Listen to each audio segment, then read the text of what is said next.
Alrighty. Hi, everyone. Welcome to Frontera's YouTube channel. I'm Felicia Farley, Marketing and Fundraising Coordinator, and with me today I have John Guerrero. He is one of our licensed professional counselors, and today we have a short presentation for you on the impact of technology on mental health, followed by a live Q&A session with John so that you may ask him any questions you may have. If you are unsure as to whether or not you're watching live, look at the top corner of your screen. And if you see the red live icon, we are live. If not, you are viewing the replay, and you can still drop your questions into the chat and we'll get back to you. All right, I gotta share my screen.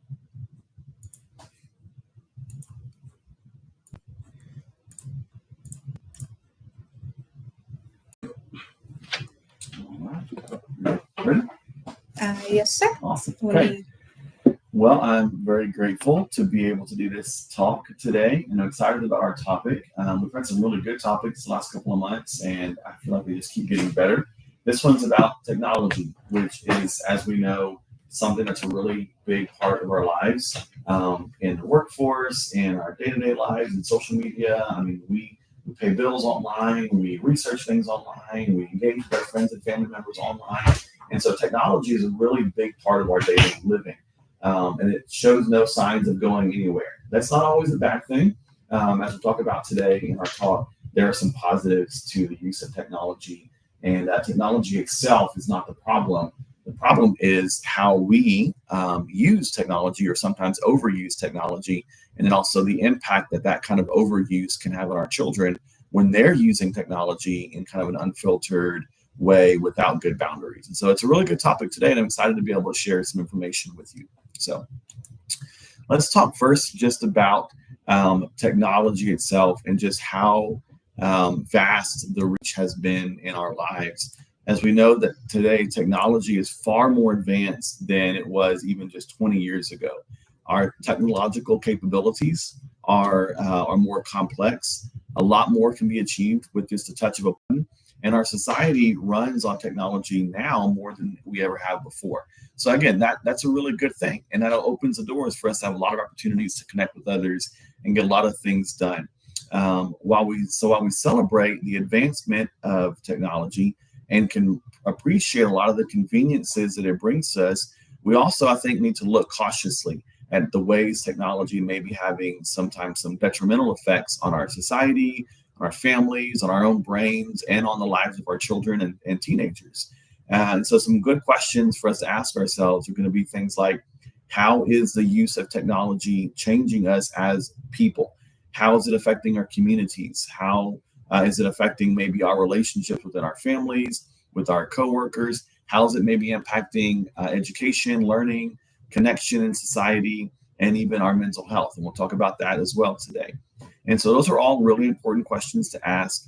And of course, I'd love to be able to spend a lot of time answering all those questions. But today, our primary focus is going to be, how does the use of technology or the overuse of technology impact our mental health? So as you see on the screen, I've got some statistics and some numbers to share with you.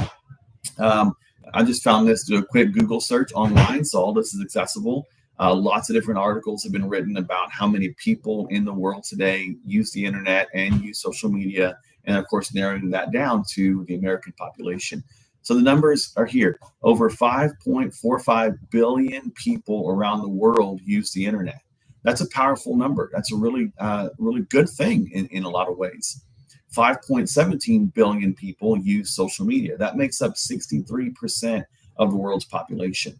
The lowest proportion of use is among older adults, according to several studies, with only 45% of individuals 65 years of age and older using social media, compared to 99% of individuals aged 18 to 29 being on the internet, and 50% of that age group reporting to be online constantly. That's a lot of people in that age group. For American adults age 30 and under, 72% of those report to be users of social media. And then for adults 30 to 49 years old, the number is 81% on using social media. and then 71% of people from the ages of 50 to 64. And so what that tells us is that the vast majority of American adults are users of social media, and that almost all American adults are on the internet. And so obviously the internet and social media are heavily used in our society. It's become a way of life for so many of us. Obviously, we're using it right now, and it's a powerful tool for us. And so while it's not all a bad thing, this obviously can create some risk. And so we'll talk about here in a minute the kinds of risks that it can create to us emotionally, mentally, socially, psychologically, relationally. Just talking about just that overextended use of technology, or the use of it without proper limits and proper self-care. So I've got a graphic here that shows the positive effects on social media on mental health. I think this is a really important place to start. Before getting into all the dangers and all the risks and all the ways that it can be harmful for us, I think it's important to lay the groundwork and look at the fact that there are some positives. That there are some ways in which social media can actually be good for our mental health. And of course, I'm going to use these terms, social media and technology, interchangeably. I'm going to talk about social media in particular because that's a lot of what we do on the internet: Facebook, Instagram, TikTok, things like that, Snapchat. But then also kind of broadening that to talk about technology use. I think it really comes down to anything that we're doing on our devices, any ways that we're maybe disconnecting from the world around us and plugging into a technological world. And so the first point there is that it allows us to stay in touch with our loved ones, especially during COVID and since then. Social media has become a great platform, a great avenue to stay connected with people that we love and care about, where we can't visit people in person, maybe because of distance or illness or other things that are going on in our lives, busyness of our schedules. Being connected on social media or through technology, even if it's through emails, text messages, phone calls, things like that, allows us to have those strong relationships, even if we can't be face to face with those people. Number two is sharing uplifting content. Not everything that we see online is negative. There are a lot of negative things, and we'll talk about those in a minute. There's a lot of risk about seeing things that are constantly negative. The news, things that are happening in the world, the tragedies and devastation around us. Those things are around us, and we're aware of them. But there's also some uplifting and positive content out there. And I've had a lot of people come in as clients and talk to me about positive and encouraging things they've seen online that they want to share with me as a counselor, that things that have really touched their hearts or just helped them have a mindset shift. Those are really helpful. There's a plethora of content creators out there today who have made it their goal to inspire and encourage and motivate others through social media or other technologies. The last one on there is supporting those struggling with mental health issues. Of course, we're destigmatizing mental health issues, and a lot of that is coming from, again, social media content, people online being more vulnerable, talking about their issues, whether it's YouTube videos where people are talking about their battles with depression and anxiety, social media, Facebook posts, or things on Instagram. People are posting content about mental health and kind of taking that stigma away from talking about things like depression, anxiety, even suicide. Obviously, this image, as you see at the bottom of your screen, comes from a website called suicidecleanup.com. So I think it's really important to look at these positives, that there are some good things that we can access through social media. Not all of it is bad. So according to an article from suicidecleanup.com, as you saw on the previous screen, here's a quote. It says, "When we hear about the impact of social media on general and mental health of its users, we often hear of the dangerous effects it has on our mental health.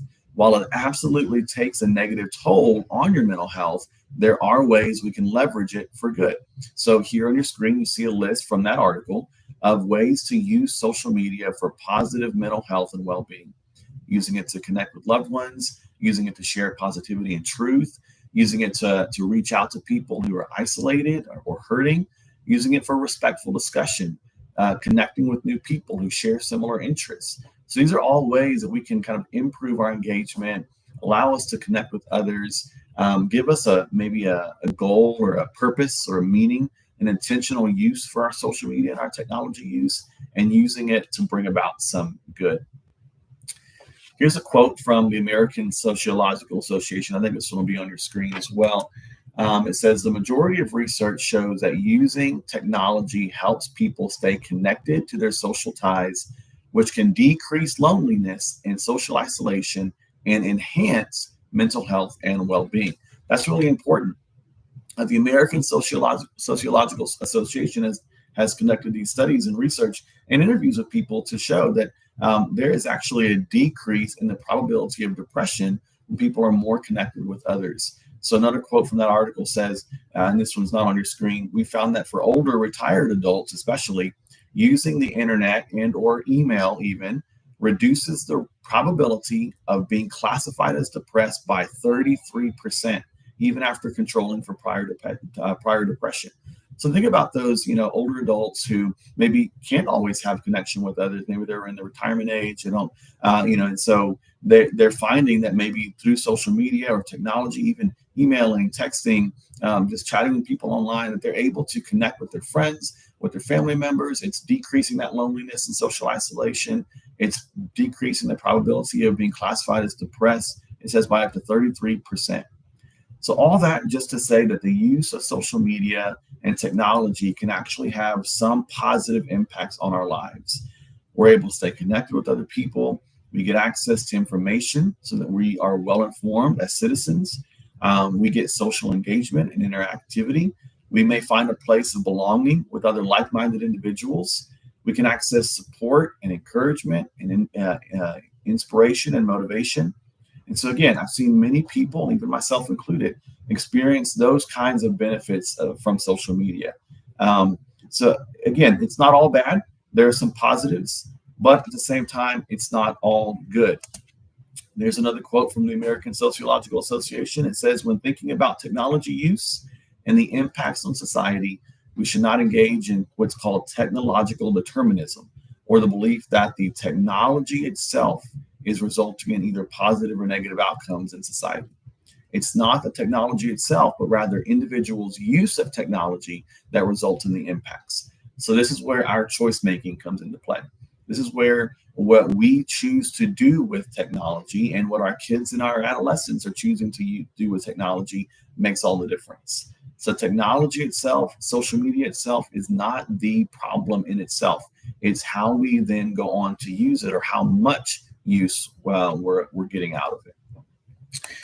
So with proper balance and healthy limits, with self-control and self-awareness, we can use technology and social media for our well-being, for positive outcomes.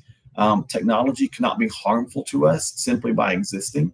If we don't have good limits in place, if we don't have good balance in our lives, if we're depending too heavily on what we experience in the online world compared to our regular or everyday lives, or if we're isolating ourselves and disconnecting from the world around us, from our realities, if we're making those kinds of choices, that's when technology use is becoming a problem for us.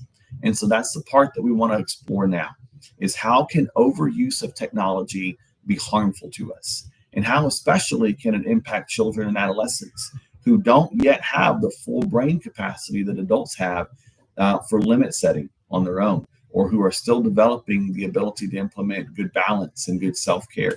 So the graphic you have on your screen now talks about the pros and the cons of social media in particular.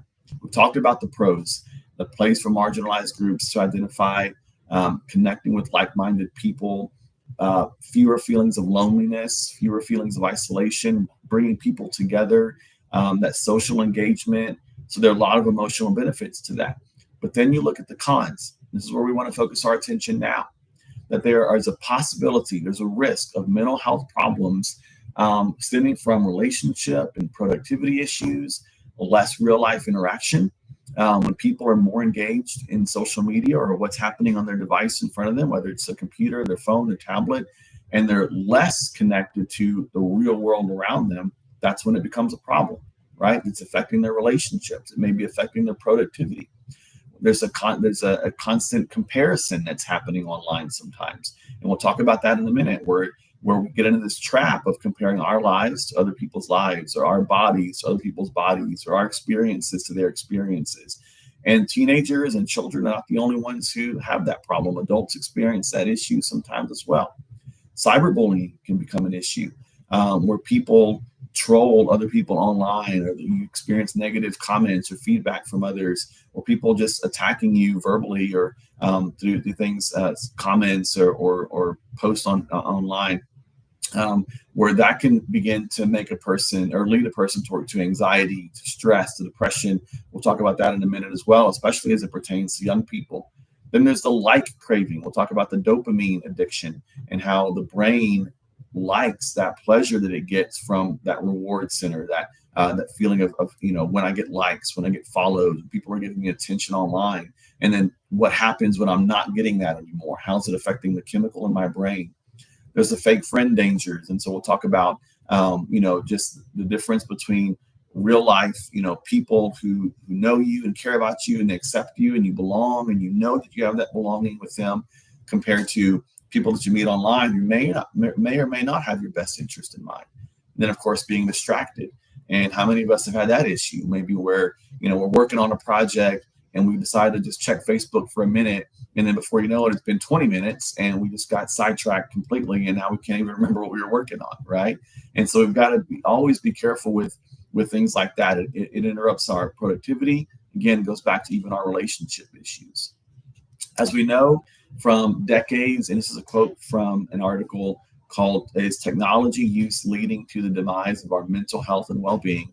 from the ASA. Again, it says, as we know from decades of social support research, not all support is beneficial. Given the pervasive awareness and the potential for persistent contact as a result of increased technology use, some research has found that pervasive awareness may be associated with increased stress. So real quick, when it's talking about pervasive awareness, what it means is constantly being aware of what's going on in the social media world or in other parts of the world, just by access, having that regular, constant, unfiltered access. And then persistent contact, meaning people are always a finger, just a button push away, right? That pervasive awareness and that persistent contact that results from increased technology use says that it's found that it may be associated with increased levels of stress. It goes on to say that it's likely that pervasive awareness and persistent contact have myriad effects on well-being, depending on the nature of the information and life events, relational demands, communication sources, and the perceived severity of the information and or events. So to kind of elaborate on that a little bit, again, that pervasive awareness that it talks about is something that's just a result of having increased technology use. That you and I have access to things that are happening in the world at any moment of the day. Any second, we can open up an app on our phones and we can know what's happening several states away, counties away, across the other side of the planet. We can know what's happening in politics. We can know what's happening in finances. I mean, there is so much that we are able to have awareness of. And that's not always a good thing. Sometimes that pervasive awareness means that it's even unwanted or unsolicited. We get notifications that pop up on our phones telling us about things that are happening in the world. And so it's unsolicited or unwelcome awareness of things. It means being constantly aware of what's going on, even when we just don't need to know what's going on all the time. And so think about what that constant or that high level of awareness can create for people.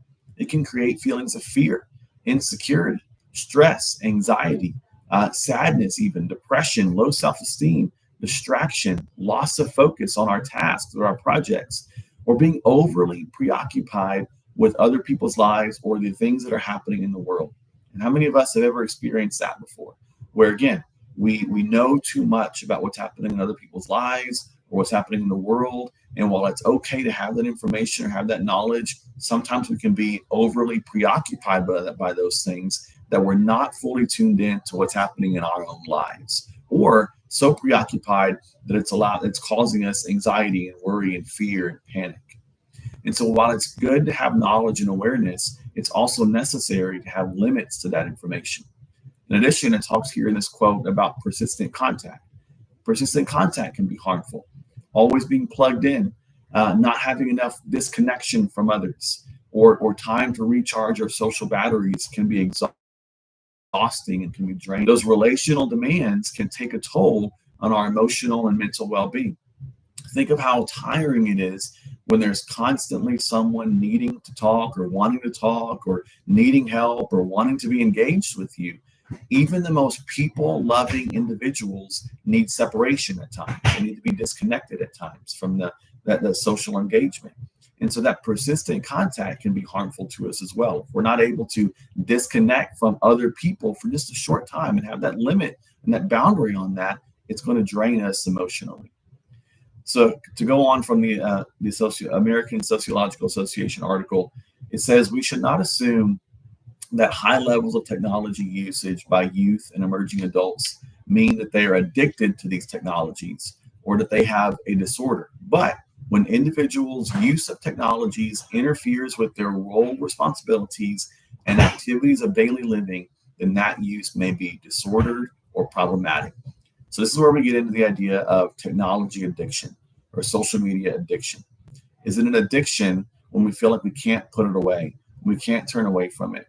So what it's saying in this article is just because a person is using technology or social media at high levels or at lengths of time does not necessarily mean that they have an addiction. This applies to our young people as well. It's really easy for us to put that blanket description on people and say, oh, they're just addicted to technology. Our kids are addicted to social media. That may be true, but it isn't always true. So what this article is saying is when that overuse of technology begins to interfere with our role and responsibilities, or when it's interfering with our activities of daily living, then that's when it becomes a problem. That's when you start looking at it as a disorder or a problematic behavior, or yes, even an addiction. So using technology for large amounts of time does not necessarily indicate an addiction, but there are certainly risks for addiction in overuse of those technologies. When the use of technology is interfering with our responsibilities and that of our kids, when our kids are not keeping up with their grades, their schoolwork, they're not doing their homework or their chores at home, when they're not connecting with their siblings or their peers, they're not getting outside time. And researchers have proven that that being outdoors, being out in nature is linked to lower rates of depression. When our kids are not getting that because they prefer to be on their screens, then yes, that becomes problematic behavior. And that's when you start looking at whether or not it's a disorder or whether it's addictive behavior. And so these are the things that we need to be looking out for ourselves, for others, and yes, especially for our children and our adolescents.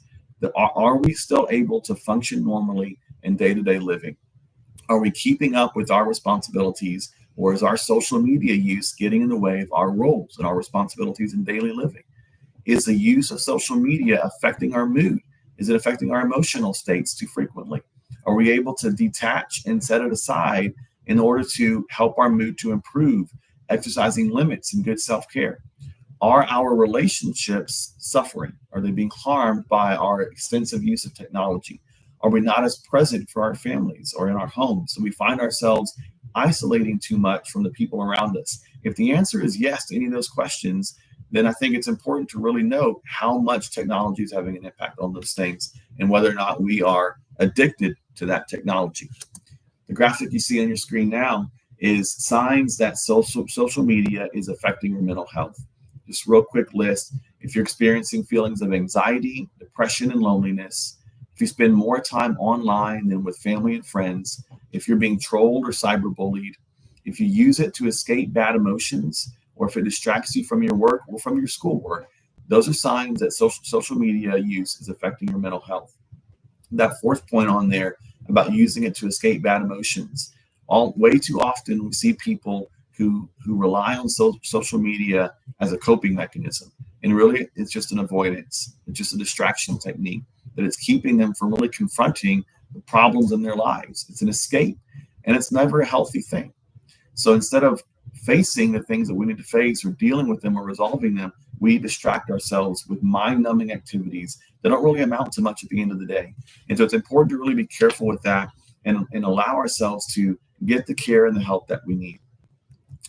According to an article from Children's Health, teens who use technology for more than 1 hour each day are more likely to report feeling depressed, lonely, or anxious. That's really important because here's what the numbers tell us. According to research from Common Sense Media, the typical American teenager, which is ages 13 to 18, spends, get this, an average of 9 hours per day using technology. This quote from Children's Health says that teens who use technology for more than 1 hour each day are more likely to report feeling depressed, anxious, or lonely. And yet, Children 13 to 18 report using it on average of 9 hours per day, with tweens, so that's 8 years old to 12 years old, spending 6 hours per day. That means that the majority of young people from 12 to 18 years old spend 6 to 9 times more time with technology than is required to begin feeling negative mental health symptoms. And that's where the risk of harm lies for our young people. Remember, it's not technology on its own that's the problem. It's the choices that we make and our failure to set appropriate limits. Kids don't always have that capacity to set appropriate limits. And so as parents, as adults in their lives, it's up to us to help them learn how to set those limits, to help hold them accountable and help create those boundaries that are going to keep them healthy. And so when you talk about how the use of technology has a negative impact on us, there are 4 reasons why this is the case. 4 important things that cause the negative risks or the negative harms. The first one is the dopamine. That's the chemical in our brain that we get when we are experiencing pleasure or satisfaction from something. And so we all know, we've talked about, I think we've heard enough of this before, that when we access social media, when our kids are getting on their technology, their brain is getting another dopamine boost. When we get a like or a follow on Facebook, we're getting another dopamine boost. When we're getting pleasure from unwinding at the end of the day by scrolling on social media for a little bit, our brain's getting a dopamine boost, and our brain becomes addicted to that. And so it wants more of that. It's a feel-good chemical. But when we don't get those reactions, when we're not getting the likes or the follows, when we're not getting enough technology time to give us that dopamine boost in higher amounts, it's going to have negative consequences for us. It's going to affect our mood. It's going to affect our emotional states. They're going to fluctuate. It's going to cause us to have a lower sense of self-adequacy and maybe a higher need for approval. And so we're going to go chasing those things. That's where emotionally and psychologically we're going to be negatively affected. The second thing is the filters that social media, and this is an article, I didn't mention this, from the University of California, talks about these 4 things here. But here's what it says. Social media heavily focuses on physical appearance. Many social media platforms, such as Snapchat, Instagram, and TikTok, provide users with the option to use filters on an image. Filters can be great for a laugh, but the ability to easily alter physical appearance and hide imperfections can create false illusions.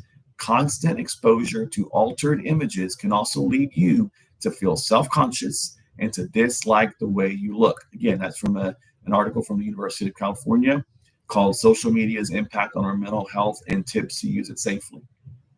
They go on to talk about FOMO, which is the fear of missing out. How often do we, again, make those comparisons to what other people are doing or what they are experiencing, and we feel like we're missing out on something? So checking in on your friends and family through social media may make you feel like others are having more fun than you are or are living better lives than you are. And so we start making comparisons. My life isn't as great. I don't have as much money. My life isn't as fun. My kids aren't as perfect. My job isn't as wonderful, right? And so we feel like we're missing out on the things that other people are experiencing. And the last thing is cyberbullying. According to this article, it says in 2020, 44% of all internet users in the United States said they've experienced online harassment. That was 4 years ago. Cyberbullying is when someone repeatedly and intentionally harasses, mistreats, or makes fun of another person by way of an electronic device. And it can severely impact self-esteem and mental health. Social media platforms can be hotspots for cyberbullying and spreading hurtful rumors or lies or abuse that can leave lasting emotional scars. So it's really important for us to always be on the lookout for these things. So to wrap it up, I want to leave you with just some takeaways. On the screen you see here, it says we have to take care of ourselves. The graphic says your mental health is a priority, your happiness is an essential, your self-care is a necessity. No one else is going to care for our mental health like we can.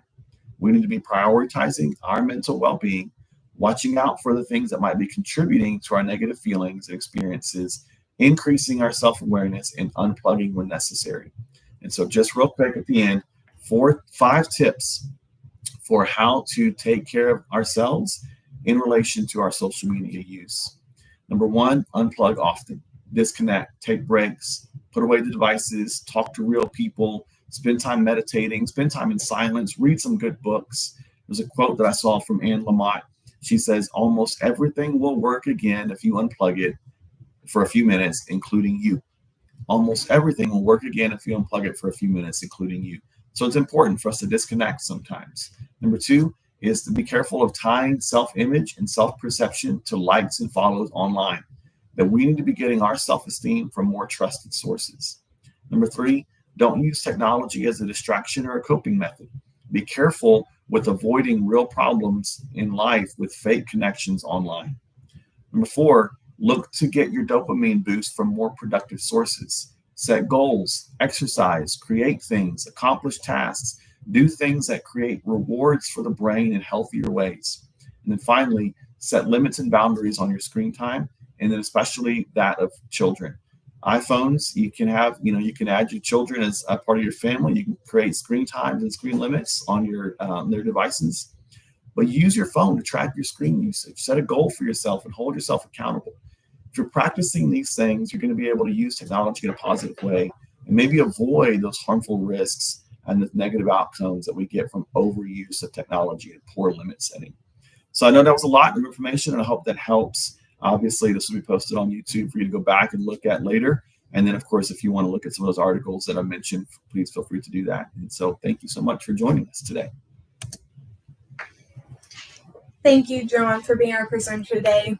As a reminder, Mindful Mondays are brought to you in part by Wellness Uncorked, which is brought to you by partnership with the Texas Wine Auction and Frontera Healthcare Network. With grant funding from the Texas Wine Auction, we have been able to launch this innovative program to bring free group counseling classes, educational seminars, and health fairs to more individuals who work within the hospitality, service, and retail industries, as well as their families.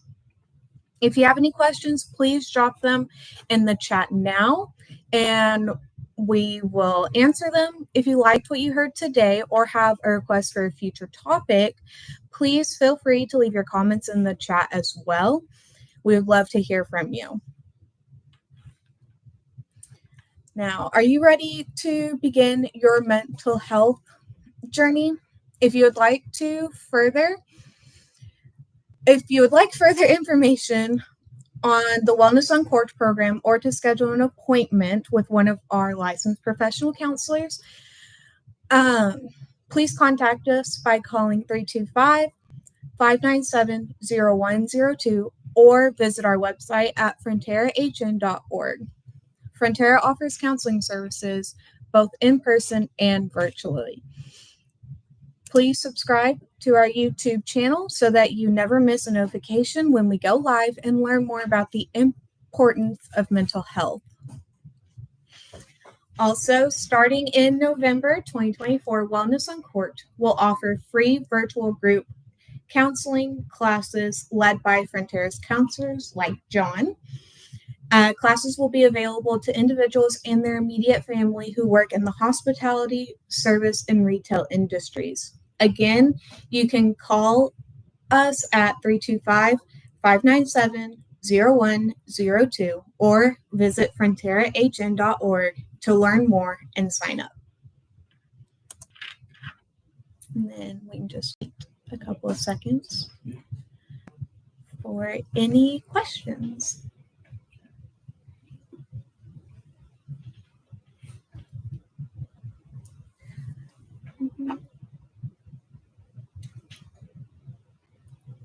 Alrighty. If that is all, we will catch y'all next month. You have a great day.